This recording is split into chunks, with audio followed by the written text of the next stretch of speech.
Adam looked at the old ship stuck inside the large hangar. The cargo ship had been evacuated, and only droids remained. Something made him do it this way. The ship itself was now located away from dirt.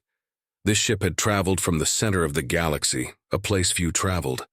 The whole center was usually bypassed by the wormholes that allowed safe passage. When he found out where the ship was, he felt these extra security measures were acceptable. He turned to the two guests in the office, Elp and Heinam, and a shy Minori trying to avoid the look from Sigsan. Rox and Vorts were also present.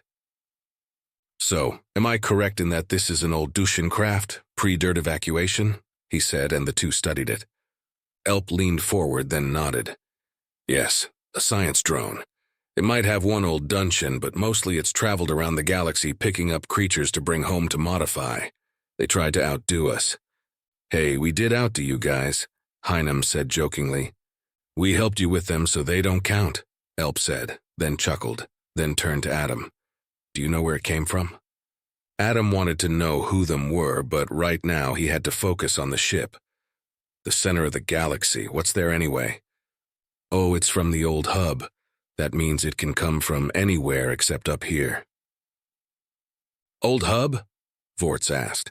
"Are you saying there is some ancient hub in the center of the galaxy?" "Well, a fully automatic hub. Its job is to collect genetic samples of all living things. You know those old tales about aliens kidnapping people for a few hours and then releasing them? Well, that's them. They're just getting a few genetic samples. The more diverse or complicated the DNA sample, the more samples they need," Elp said. "And why isn't this not common knowledge?" Adam said, and Elp just smiled as he answered. "Because nobody asked us. It's just like most humans know you're working on cracking the problems with teleportation and gateways. It's talked about among your scientists, but it's not what you open with. Right?" he said. "Besides, we have been working with them on this for a long time, but who really cares what we old species do in our old age?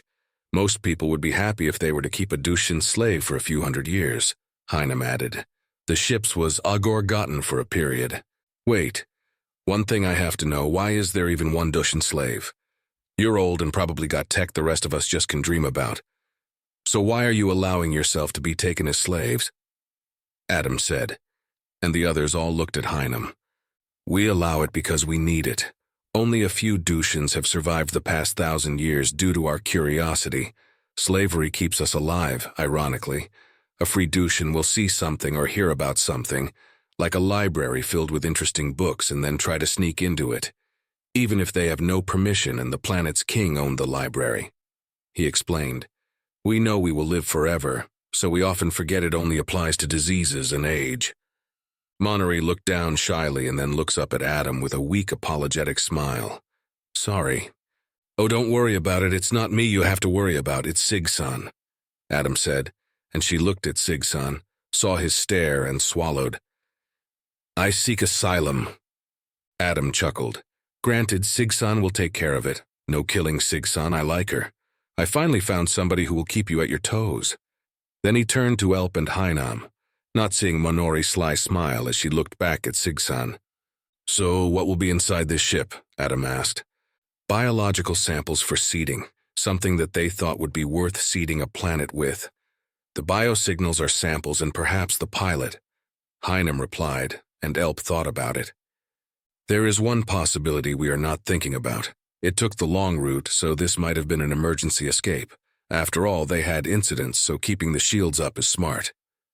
Elp pondered, and Adam gave the command to open it up. 5 droids with mud skin that looked like humans, 2 Dushans and 2 Gleesha started to open. The human-like ones worked and opened the door. Immediately, the biohazard alarm went off. "That's expected," Vorts said as he checked the scans. "Some old proto-viruses and bacteria. Expected since it's so old." "Lethal?" Adam asked, and Vorts shook his head. "No, just old, like the original flu virus. That is it, right?" "The flu?" he said, and Adam nodded. "Well, okay, that makes sense. It's old after all. Send in the droids." Rock sat down and checked the scans as they finally got inside. 3 droids went inside and they switched to their iCams. The ship was dark and on emergency energy. 1 droid went to the cockpit to download as the computer. The 2 others went slowly through the ship. It was not made for a comfortable trip. There were 3 bunk beds in a small kitchen area. Then it led into the storage room. It was 7 meters long, 5 meters wide, and 4 meters high. Along the sides were rows and rows of some sort of glass containers and pods, each with something inside. When they examined one, they saw a husk of something dead for thousands of years. The droids went methodically through the pods. Adam called in a few more droids from the ship to help with the search to speed up the process. Vort seemed to be getting a little confused. "Did you guys experiment with nanovirus?" he suddenly asked. "Probably I have no idea of all of those experiments. Why?" Heinem said, and Adam looked at Vorts. "What's the problem?" Vorts asked. He looked around and then remembered Jork was not there. Damn it. It looks like the virus is trying to adapt to the mud skin and infect it. "Blow it up," Rock suddenly said, and they looked at him. "Why?" "Because somebody was inside this ship before it came here. They had entry codes, and they infected the cargo with something called the Hizgian virus," he replied. And they all looked at him. "Hizgian, are you sure?" Elp replied. He was clearly shocked. "What is the Hizgian virus?"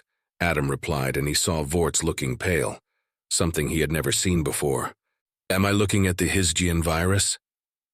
Heinem just stood there shocked. Who would do something like that? "The code is from somebody called Dr. Sectum. Why does that name sound familiar?" Hindrin cursed. "Blow it up. He is Kunar's Dr. Death. He is a Dushan over 20,000 years old. If he played with it, then nothing good can come from it." "Stop! What's going on? What is this?"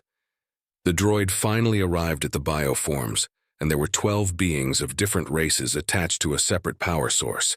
They looked changed, alive, but also dead. Adam just stared at it. 5 of them were children. What the? Is that zombies? Or am I just seeing things?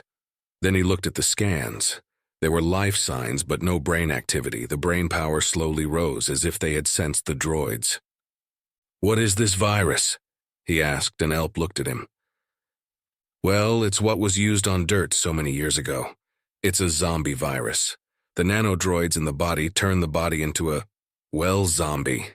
It was a bioweapon that was used a lot back in the days, as you could after they had destroyed the world. Turn it off and just move in. If we had the code, we could turn it off, but those ones are dead.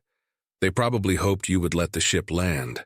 The positive part is that the nanobots only have a life of 100 years. Then they are inert and broken down." Elp explained, and Adam just sat down in shock. "Zombie virus, are you kidding me? You guys used zombie virus as a means of war?" He looked at them. He was the only human in the room, and he took a deep breath. "Okay, we did, I guess. So we got a ship with invaluable information that we can't touch. Blowing it up might still spread the virus into the sun with it. Download as much as you can on a secure drone, then have the drone shut off and placed in a box on an asteroid until Jork comes back. If it's tech, then he will find a solution." Then he turned to Hindrin. "And you need to talk to Sigsan and tell us all you know about Kunar. This would... There are so many people coming through here now. It would not just be dirt. This, if it had spread, would have infected the whole sector. I'm sorry, but I must know just how crazy he is." Hindrin seemed to think about it. "Yes, I will. It's becoming clear what role he plays, and he must stop. I will tell you everything." "Thank you. I know it's never good to inform on your friends, but sometimes the line is crossed." Then he looked at Vorts. "Go over all the scans. See if you can't find a way to detect and isolate nanovirus. Now that we know they are willing to go this far, we have to be prepared for anything." "How?" "It's tech. I need Jork," he replied, and Adam thought, "He is not the only engineer here. You got a university to play with? As for how, mini EMP bursts, counter nanobots. It's still following a virus behavior, right? So think about it as a virus and fight it." Then he turned to Monnery and said, "Take those 2 back to your dungeon and gather as much information as you can about that hub and what's in it." "Will there be tea?" Elp said excitedly, and Adam chuckled. "Yes, and if you're really nice, we will force you to pick your own tea leaves and learn all the insane tea traditions of Earth." Both Heinem and Elp looked at each other, then looked at Adam seriously.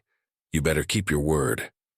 Adam had never felt so threatened in his whole life, so he simply nodded. He needed to get hold of some tea experts pronto. "Last thing, nobody talks about it with the public. It's need to know only, counsel only, okay? The cargo ship malfunctioned and flew into the sun.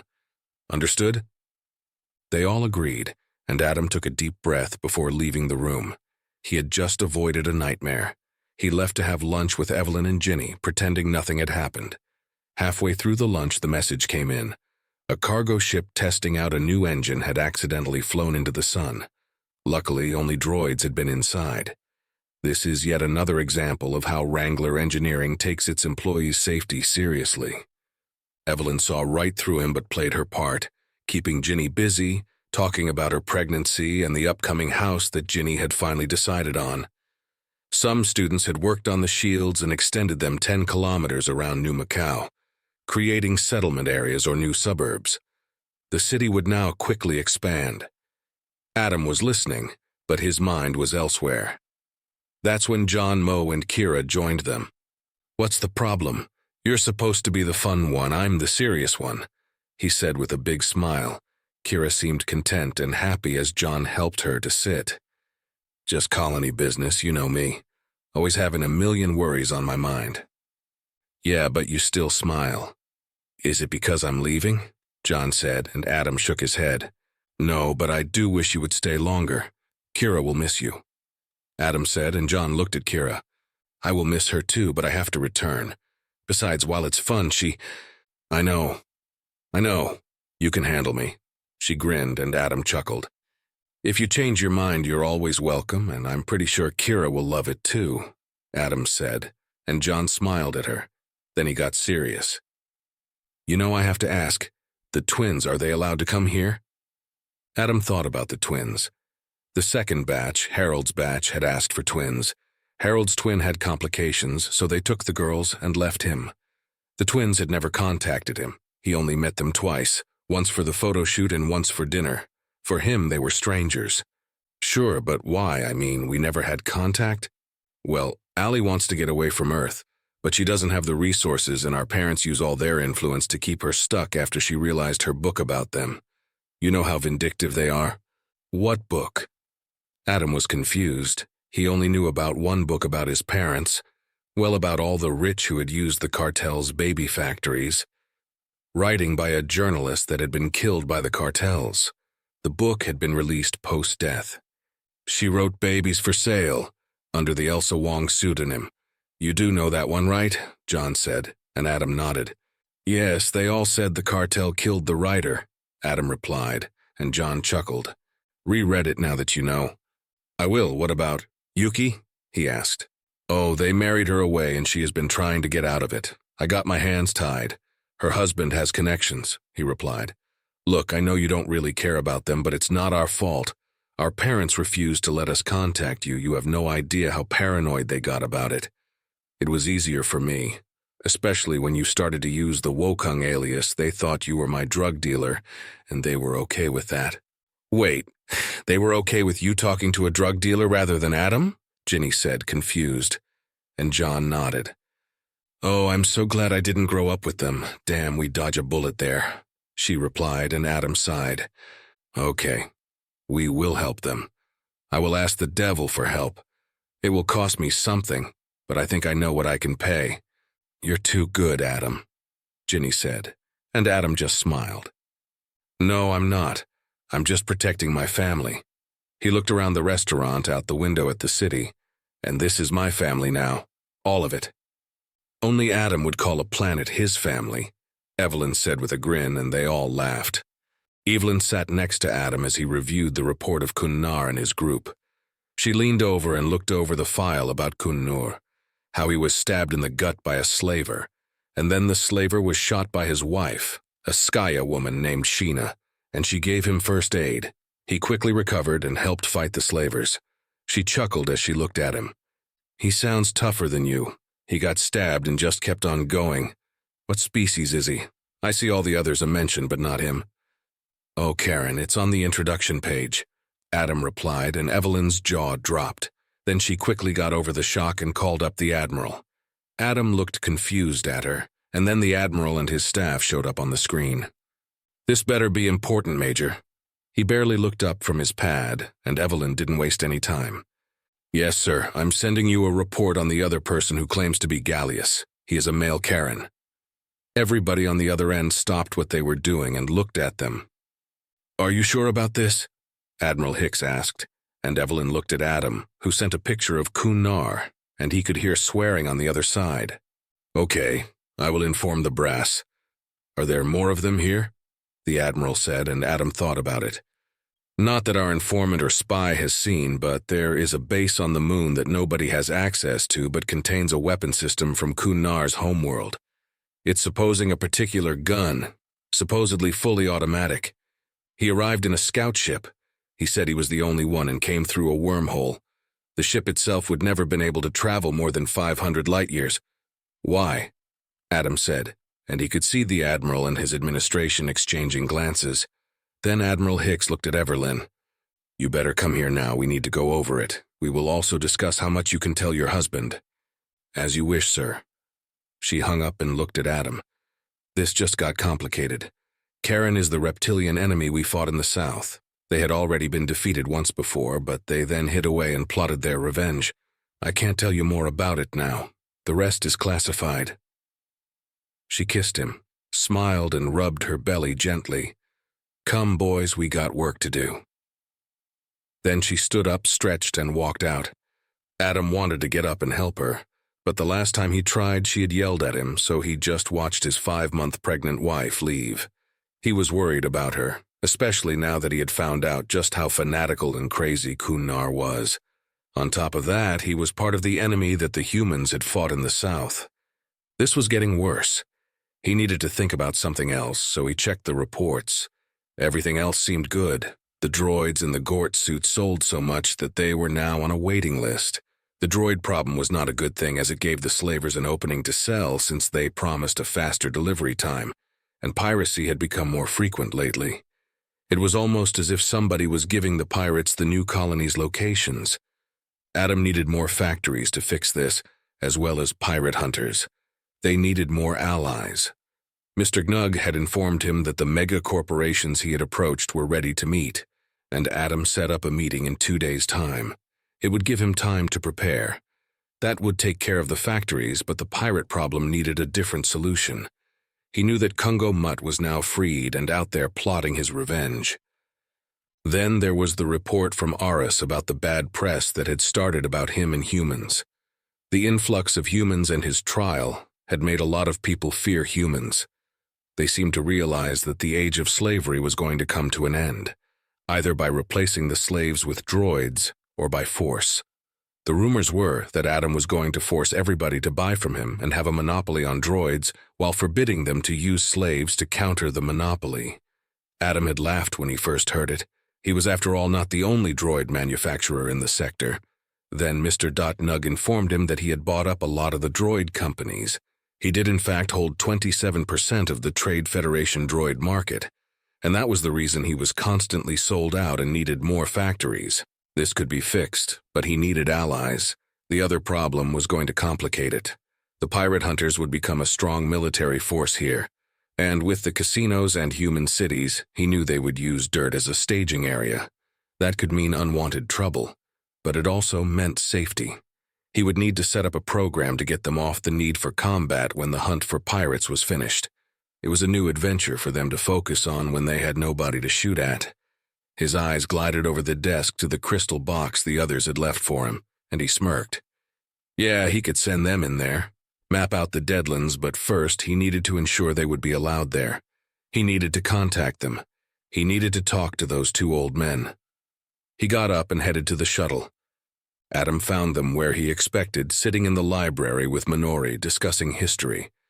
To his surprise, they seemed more fascinated with her and what she was telling them than with her interviewing them. Am I disturbing anything? He asked, and they turned to him. Oh no, she was just telling us some fascinating historical facts about the Gort race that we were unaware of, Heinem said with a smile. He had a glass of red wine in his hand, and Minori looked as sheepish as Adam. I'm sorry, sir, it's just so much here, and yet it misses so much. She got up and looked around the room. It has the whole Gort public history and culture, but nothing about the Deep Depth War or about the Busker genocide. And the 5 megacorp 7 Years' War is barely mentioned. There would not be a trade federation without that. Don't get me wrong, but it's incomplete. I thought you were just a student, Adam said, amused. Yes, I am, but I've been reading history books my whole life. Sorry about sneaking in and pretending I was allowed. Sigsan was really upset, but he should not have mentioned that this is Sistan. Sistan is supposed to have the greatest library in the galaxy, and the librarian is literally the god of knowledge. How could I not sneak in just to get a peek at her? Adam laughed. I guess you were disappointed when you just found a poorly stacked library and no goddess wandering the hallways. She nodded. So much potential here, you need a librarian, goddess, or none. Those droids are not worth shit when it comes. Oh, sorry. She looked down and Adam looked at the two other. They were both watching silently, both holding a glass of red wine. Adam looked back at her. Okay, then you can do the job until we find somebody better. In the meantime, I will give you access to a fund for you to expand the content. You should hire a few to hunt down the books for you, Adam said, and Elp nodded with a smile. That is a great idea. A group of knowledge hunters, like knights on quest for knowledge. He smiled innocently, and Heinem agreed. Yes, that would definitely be worthy of this place. Knights of Sistan. No. Rangers. No. What about Order of the Librarians? Just call them Paladins of the Lost Word if you want to go that way, Adam said, shaking his head, and Minori just stared at him, mouth agape. Elp laughed and lifted his glass. Yes, a good silly name, I approve. Now I'm sure you wanted something from us? He walked over and gently pushed Adam out the door towards the terrace. Heinem helped him, just to make sure that Adam had not noticed that Minori still hadn't gotten out of her shock. They ended up outside, and Adam looked at the two, who seemed to be in great mode. Okay, what is going on? He said and looked between them. Elp just took out a coin and tossed it to Heinem, who grabbed it in the air. Oh, just a friendly bet, so what can we help you with? Heinem said. Well, you mentioned that Dirt used to be a Dushan colony. Can you tell me what happened and who's inside the dead zone? They looked at each other, and then Heinem looked at Elp. He asked, so you are allowed to answer now. Yes, he did. He smiled. I really like this wine. Anyway, you asked, so let me start with the simplest question. Back in the day, Dirt was a paradise world. But the Dushan started a horrible practice. Pet keeping, they called it. Think of it as keeping intelligent species as pets for amusement. A slave whose only job is to entertain. Elp said, and he saw that Adam looked at Heinem and chuckled. Every species has its dark history. Humanity is no exception. Neither are my people.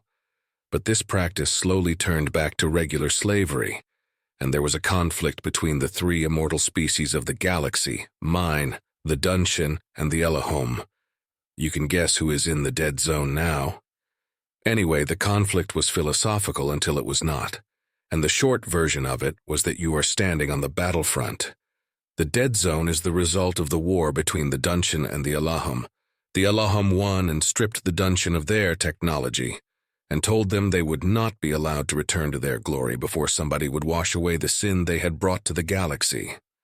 A peacebringer, or as you know him as Gallius. That was the only thing Gallius was supposed to do. The problem was that the Elahom then, as a final insult, let the species the Dushan had enslaved add one more prophecy to this Gallius that must be fulfilled. He looked at Adam and chuckled. An impossible task to ensure the Dushan never rise or regain their tech. They did, after all, create that virus you saw just to fight the Elahom. So what would they do if somebody gets close or, God forbid, fulfills the prophecies? Would that not be a threat to them? Adam asked, and Elp shook his head. No, you forget the first prophecy, to wash away the sin of the Dushan, and that is not slavery. It's greed, pride, and abuse of power. Those things lead to all of this dark age. They would rejoice if those are removed or lowered to an acceptable level. What about you guys? Whose side are you on? Adam asked. He was getting worried he was getting involved in some ancient war. We observe Dushan as the creation of both my kind and Elahom. So think of them as the angry dad and us as the loving mother who will wait out this argument and try to help them back. There is so much to fix for them. The Dushan are too curious, and it's not a good thing when you have too much technology, but for the last 5,000 years, they have improved. They are much calmer now, and no longer the little devils they were known as. One day they might even be allowed to return home. Oh, their real homeworld is in there, along with thousands of worlds that would appear as paradise for you guys. Elp said and sipped his wine. Adam nodded slowly. Well, now we know. He stopped to think. This was getting to be too much. Okay, much to think about. The other thing I wanted was a map of the old dirt. It would help us. I'm guessing they moved the nitrogen, and they must find my attempt to bring it back amusing.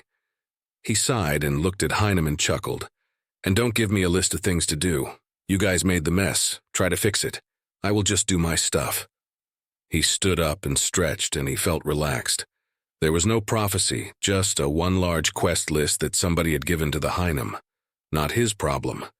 Now he had to return to the city and prepare for the business meeting. He said goodbye to them as he pondered how to get the megacorporation to take it slow and not let greed destroy this colony.